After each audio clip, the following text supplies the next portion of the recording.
the Suzuki scooter.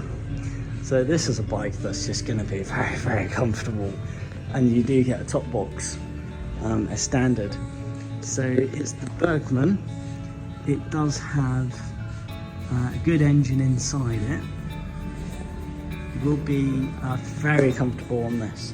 So you've got these massive panels for your feet, a tiny exhaust system, blue wheels, anti-lock brakes as standard, and you've got things like extra sockets to use here somewhere.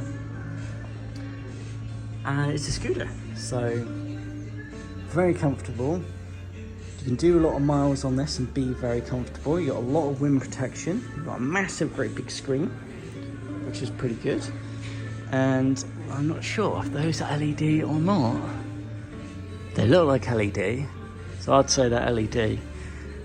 But you don't get, oh, I think you do actually, LED indicators. So you've got all those modern upgrades in a very comfortable scooter that's going to give you phenomenal MPG.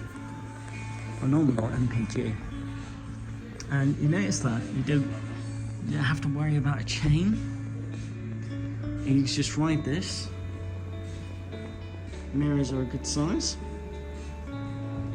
Ride this and be very comfortable.